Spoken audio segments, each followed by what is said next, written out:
Father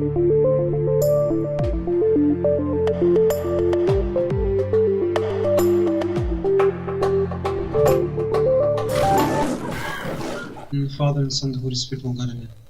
So this topic and the next are about political correctness, right, and how to deal with it. This one is more theoretical talk. Then Brother Anthony will give a more practical way of dealing with it. So I want to start with a story, right? So I have this story of a man with his son, and they have a donkey, and they're walking, right? Both of them next to the donkey. And as they're walking, they met a group of people, and the people start looking at the father, and they would tell him, "You're so dumb. Like what are you doing? Like you have a donkey, walk on it. Now sit down and use it, right?" So the father thinks like, "Oh, makes sense, right?" So he takes his child, puts it on the donkey. As they walk by, they meet two men. So the men look at the child, they point at him, and they say, "Look at this child, such an awful child. He sits on the donkey, and he lets his dad walk. How improper," right? So the father obviously doesn't want his child to feel these kind of negative emotions, so he brings down his child and he sits on the donkey. As he continues with the donkey, you have two women that meet them, and they look at the father and say, "What an awful father. Like he lets his child walk next to the donkey while he's chilling, relaxing, on his donkey." So he doesn't know what to do, right? So he thinks like, "Oh, I have it." He takes his child, puts the child in front of him. So now they're both on the donkey. And then they're going into the market. And as they walk into the market, again, they see people pointing, right? She's like, "What's wrong? What's happening?" And then they say to him, "You obviously didn't think of the donkey. You're overloading the donkey. Who would do such a thing?" Right? What does that make you think? How does this apply to political correctness? Yes? No matter what you do or say, somebody will be offended by what you do. Very good, right? So people can be easily offended regardless because they have their own understanding, their own angle in viewing things, definitely. Anything else? There's one major component in this story that is very obvious, yeah. You keep focusing on what people are saying, it just tires you out. Very good. If you keep focusing on people, can you please them? Probably not, right? And you get tired and you don't know what to do, right? Or how to react, right? So what is political correctness? Let us maybe define it very quickly. Anyone? You guys just ate, right? Did you have coffee and tea and stuff, or no, not yet? Sorry, there's someone in the back? Yeah, if you guys want coffee, please go ahead. What is political? Yes? It's prioritizing not hurting someone's feelings over the assertion of truth. Very good. So the whole point is for me not to hurt someone else's feelings, right? Especially in specific topics that are very sensitive, right? Whether we talk about like homosexuality is definitely one of the sensitive topics, gender, right? Sex, race, like religion, all these things are very sensitive. That's why at work we say we don't talk about politics, we don't talk about religion, all these things. We hear all this stuff, right? But is this right or is this wrong? That's a good question we have to ask ourselves. And then we need to ask, I want to ask you guys, like, how would you react if you're having a business lunch, right? And you're just sitting there minding your own business, and then someone that is an atheist, agnostic, non-Christian, whatever religion, he starts bashing Christianity, right? And it's a business meal. How would I react? How would you react? Would you not talk, right? Be reserved and shut up and say nothing? Or would you be angry, talk back and be frustrated? Or would you be composed and answer properly, right? Or would you be composed and answer and ask questions? That's a good idea, right? Because often we are always on the defensive, right? We're rarely on the offensive, right? Offensive, I don't mean it in a bad way. I mean actually challenging people, right? We always defend and never challenge back. But where would I be? Where would you be? What would you do? And is it right for me to remain silent as someone is bashing Christianity? What does that make of me? Is that a type of kindness? Is it something that I ought to do? Right?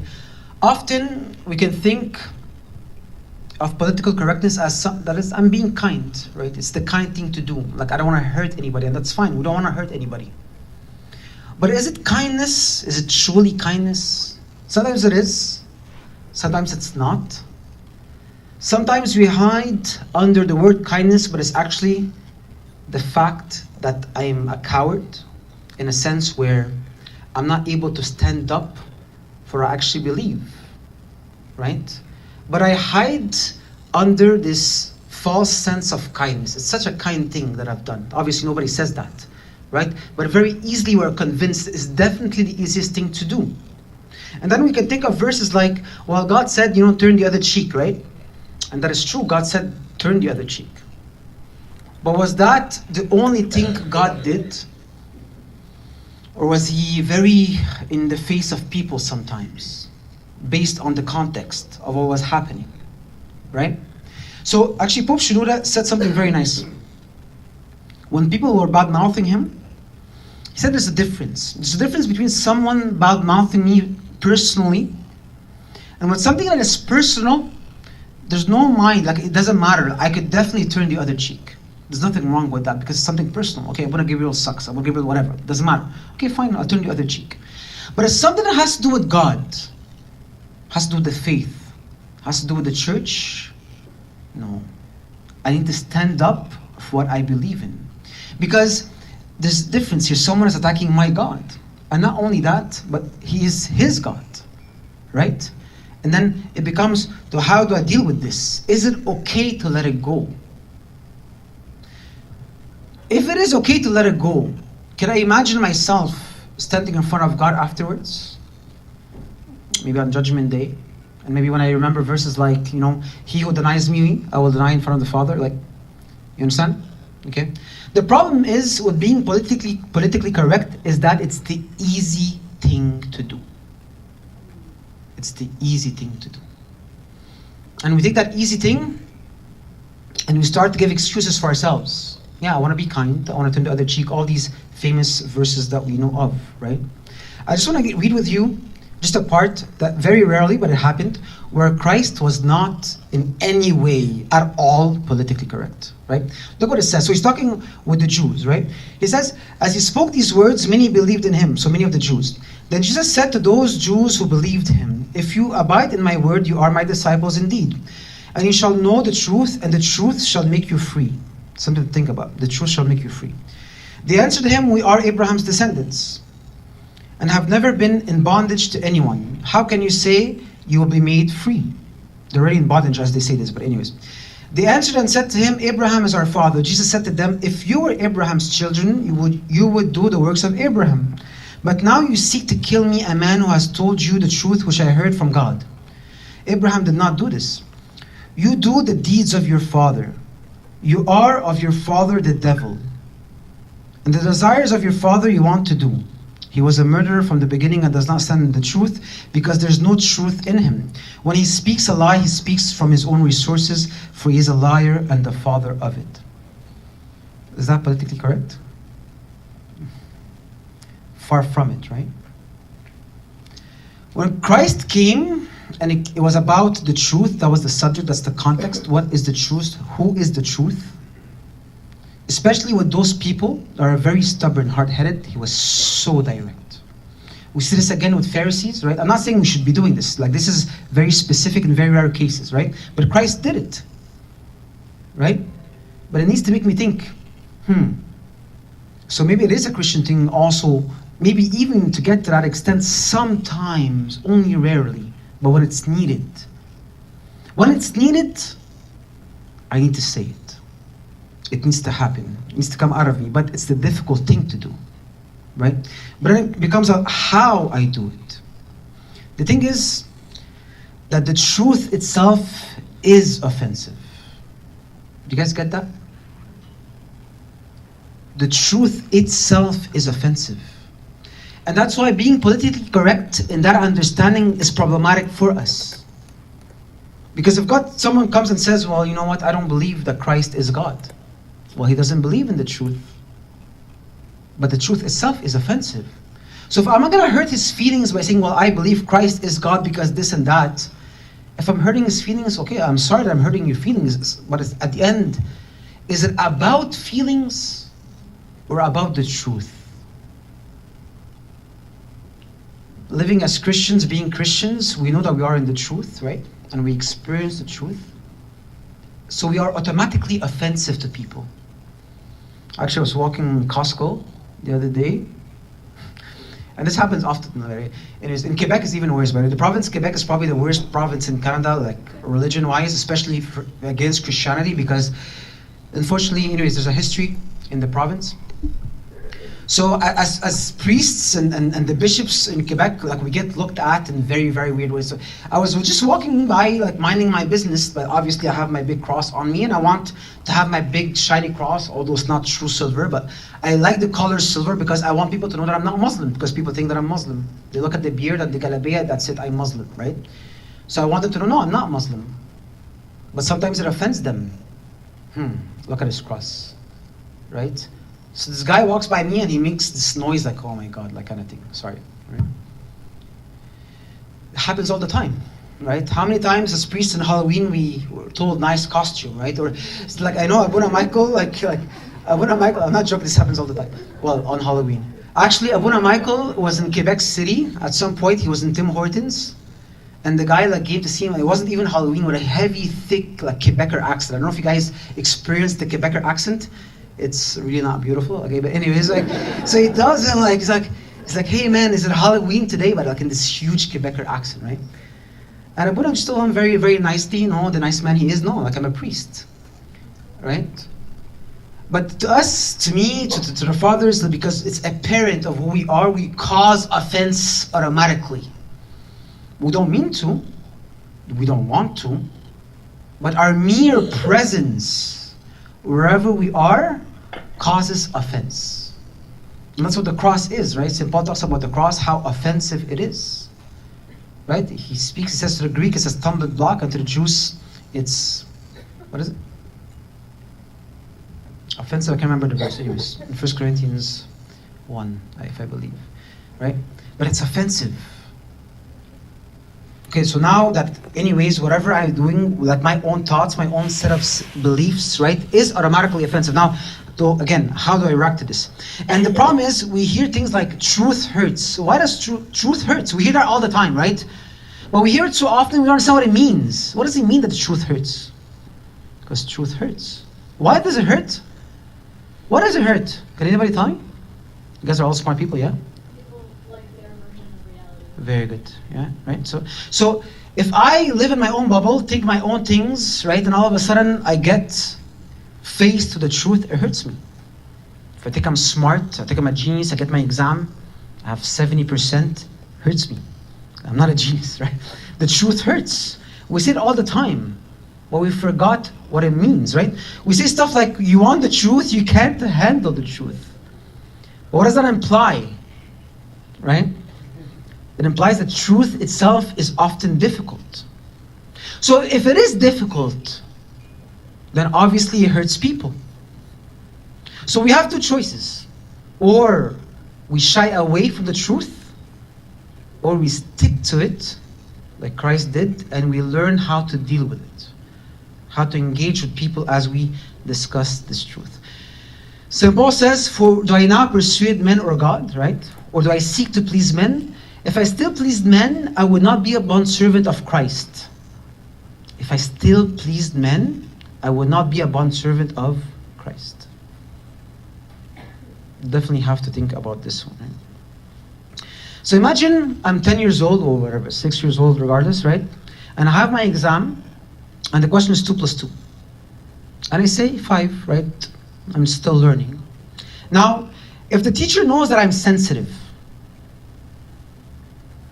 what should she do? I'm gonna get hurt if she corrects me.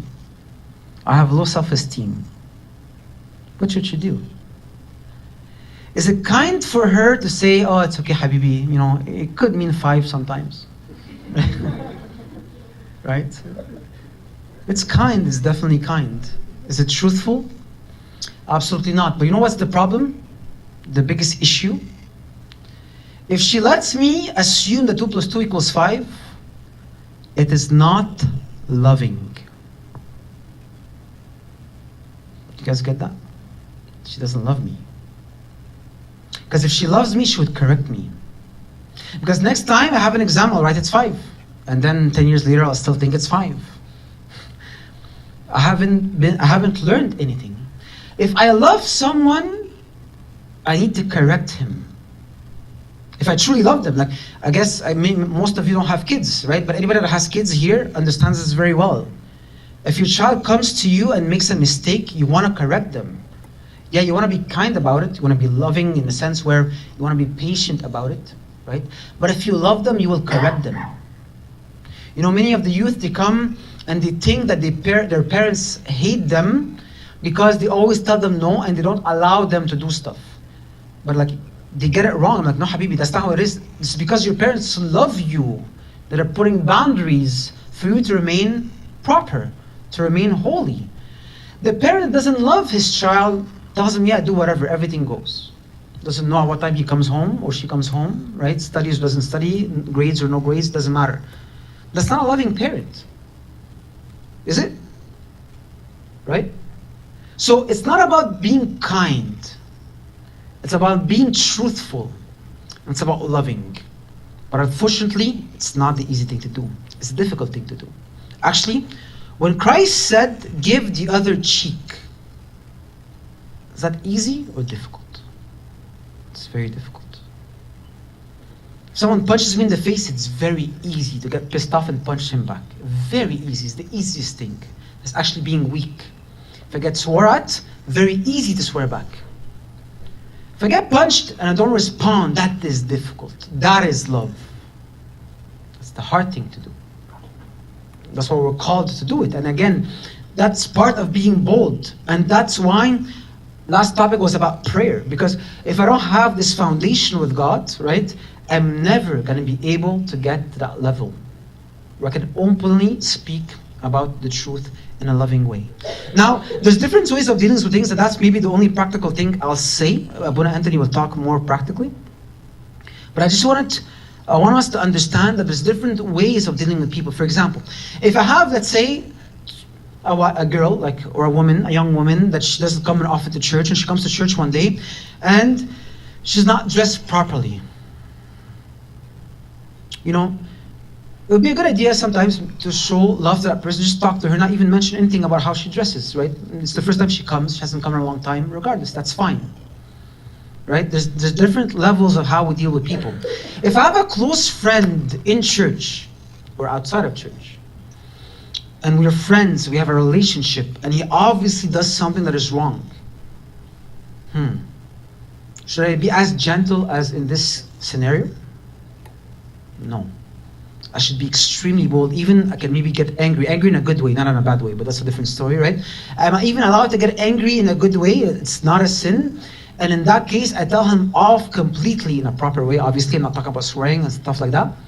And tell him, no, this is not right. You need to be doing this. And that's fine because I love him, because he's my friend, because I want what's good for him. Other times, again, like in this business meal example, right? Obviously, I'm not going to start screaming at people. It doesn't make any sense. I need to be composed, relaxed. I need to know my stuff. I need to be able to answer. I need to be able to ask questions, right? So there's different ways on how we engage based on the scenario we're in. But all this stuff needs to be computing in the back of our minds, right? It's not about letting things go. The problem is that when we let things go, what happens? What will happen if we let things go as Christians, refusing to do our role? What happens to the corruption in the world? Increases, right? So the rate of decline increases. And that becomes, again, the world we live in and where our children will live as well. St. Augustine says, that is to be called love which is true. So love is associated with truth. Otherwise, it is a desire. So desire is something that I want. So something that I want is not essentially true. And it's not essentially loving. So that those who desire are set improperly to love. That's big. Seeing some people, because they want what they want, whatever is in their heart and their mind. Okay? They do, and they let things go, and they're very relative in their way of functioning, living life.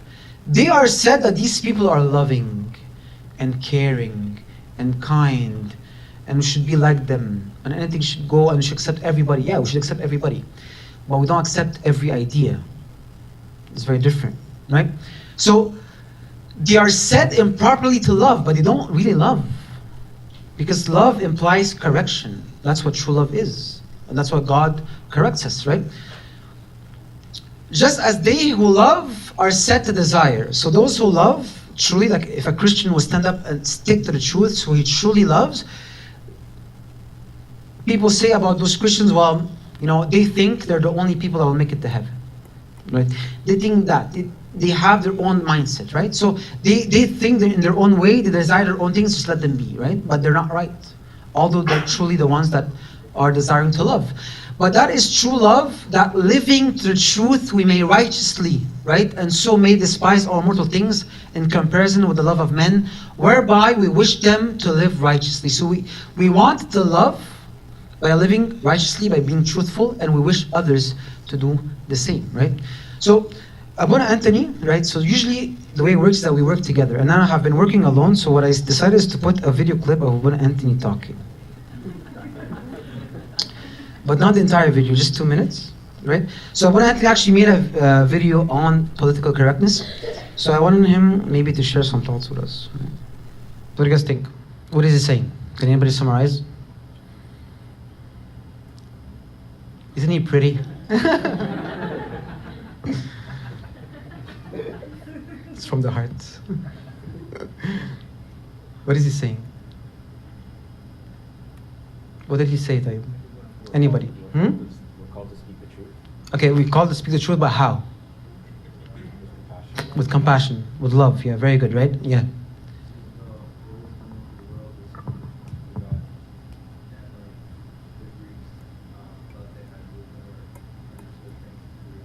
Yeah.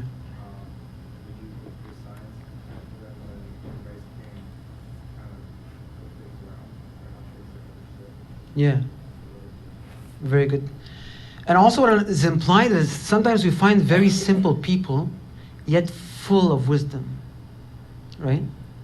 Wisdom is not the same as being smart, right? It's very different. Someone can be very smart and be very unwise. Wisdom is linked to the person of God, right? But it's definitely something that we need to remember, that we need to always to speak the truth in love, right? So when it goes, I'm gonna give, I'm almost done. I want to talk about Daniel for a bit. Daniel, if you read, I'm about to read with you. So you guys know the story of Daniel, right? So we're talking about at the time of Nebuchadnezzar, right? And Nebuchadnezzar went and destroyed Jerusalem, took people away, right? And led them to Babylon. And then he wants to choose people to serve him. So the Bible says, then the king instructed Ashpenaz, the master of his eunuchs, to bring some of the children of Israel and some of the king's descendants and some of the nobles, young men in whom there was no blemish, but good looking, gifted in all wisdom, possessing knowledge and quick to understand, who had ability to serve in the king's palace, and whom they might teach the language and literature of the Chaldeans. So obviously Daniel fits in one of those guys, right? So Daniel is this pretty good looking guy, right? He's young, he has his entire life in front of him. He's very smart, he's very wise, and he's handpicked, right, by the king or people related to the king to serve the king. We need to think about that. If I was in his shoes, how would I react to that? Especially that, as you know the story, right, as the story unfolds, he's given, meat to eat and wine to drink and all these things that we know of, right? But what did he do? Right? So it continues and says, but Daniel purposed in his heart that he would not defile himself with a portion of the king's delicacies, nor with the wine which he drank. Therefore he requested of the chief of the eunuchs that he might not defile himself. So although he had this entire earthly, prosperous in that sense, life in front of him, right? He could have done so many things, He could have had so many girls, right? Eat the food that he wants and drink the drink that he wants and live this type of life. and he's hand-picked because he fills certain characteristics, and he says, no, no, no. I do not want to defile myself with the food of the king, because you guys know the Old Testament laws that I'm not going to go through, right? And what does he do? He does something about it.